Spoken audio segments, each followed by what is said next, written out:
Yəqin ki, hər birinizin evində divardan asılmış o tanış səssiz qutu var, elə deyilmi? Hər ay bizə sərfiyyatla bağlı rəqəmlər göstərir, amma heç fikirləşmisiniz ki, onun içində əslində nələr baş verir? Gəlin bugün o qara qutunun sirlərini birlikdə açaq və ağıllı sayğacın əslində necə işlədiyini öyrənək.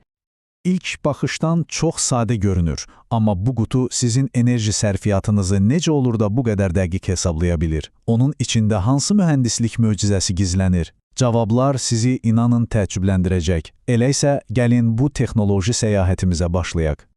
Yaxşı, hər şeyin kökündə dayanan əsas sual budur. Sayğac evinizdən keçən elektrik cərəyanını necə ölçür? Bütün sehr əslində məhz bu prosesdə gizlənib. Bəlkə də inanılmaz səslənəcək, amma bütün bu mürəkkəb prosesin açarı kiçik, amma çox dəqiq hesablanmış bir maneədir. Bəli, düz eşitdiniz. Elektrik axınının qarşısına bilərəkdən kiçik bir əngəl qoyulur. Amma niyə? Gəlin bunun səbəbini aydınlaşdıraq. Bax, bu maneənin texniki adı şunt rezistordur. Amma onu sadəcə bir metal parçası kimi düşünməyin. Bu, cərəyanın axınına dəqiq və proqnozlaşdırıla bilən bir müqavimət göstərmək üçün xüsusi bir xəritədən hazırlanmış, yüksək dəqiqlikli bir mühəndislik parçasıdır.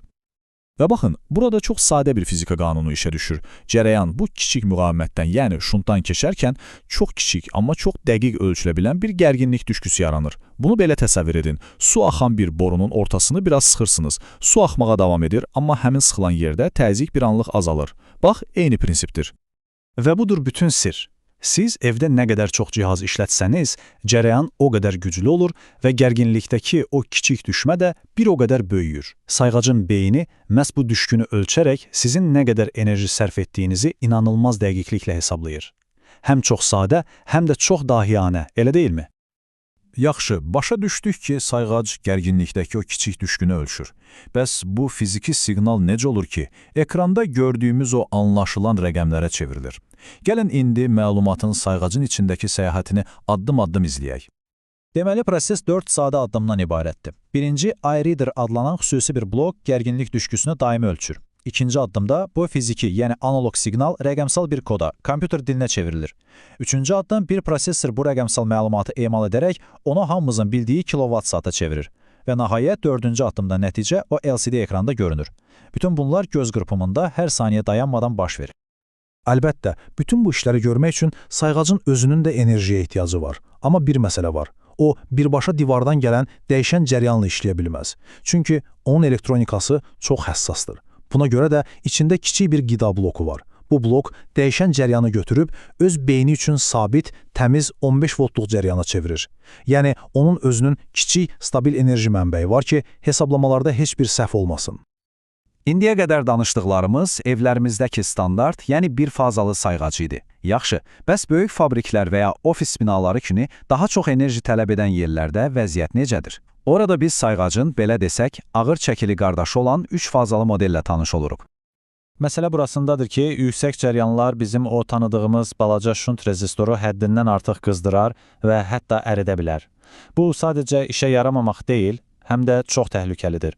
Deməli, yüksək güc üçün tamamilə fərqli bir yanaşma, fərqli bir alət lazımdır.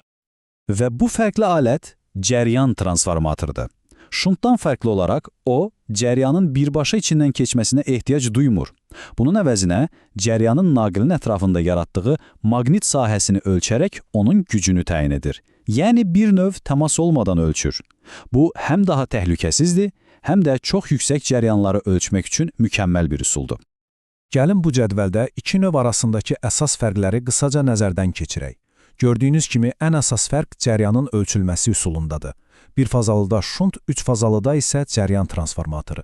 Bundan başqa 3 fazalı modeldə daha çox məlumat olduğu üçün, məsələn, hər fazanın ayrı-ayrı göstəriciləri, adətən onları görmək üçün bir səhifələmə düyməsi də olur. Belə, ölçmə prosesini demək olar ki, tam anladıq. Bəs biz bu cihazları niyə ağıllı sayğac adlandırırıq? Onları standart, köhnə sayğaclardan fərqləndirən o xüsusi qabiliyyət nədir? İndi isə gəlin finala keçək və bu sirrin üstünü açaq. Onu ağıllı edən şey, əslində çoxumuzun bəlkə də heç vaxt fərqinə varmadığı, kiçik, gizli bir pəncərədir. Bütün ağıllı funksiyaların açarı məhz oradadır. Bu pəncərə bir infraqırmızı, yəni IR portudur. Eyni ilə köhnə televizor pultları kimi bu port görünməz işıq siqnalları vasitəsilə məlumat mübadiləsi apara bilir. Bax bu, sayğacın sadəcə məlumat toplamaqla qalmayıb, həm də onu xarici dünyaya ötürməsinə imkan verən bir qapıdır. Ağıllı olmaq elə məhz bu deməkdir, ünsiyyət qurmaq. Və bu fundamental bir dəyişiklikdir. Bu kiçik port sayəsində sayğac divarda asılmış passiv bir kalkulatordan məlumat göndərən və qəbul edən aktiv bir cihaza çevrilir.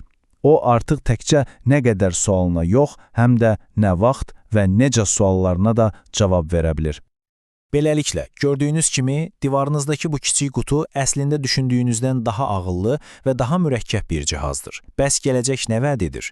Bu sayğaclar gələcəkdə enerji şəbəkəsini idarə etməyə, bərpa olunan enerjini optimallaşdırmağa və hətta elektrikli avtomobilimizi ən sərfəli vaxtda doldurmağa kömək edə bilərmi? Gələcəyi düşünmək üçün sizi bax bu sualla baş-başa buraxırıq. Diqqətiniz üçün təşəkkürlər.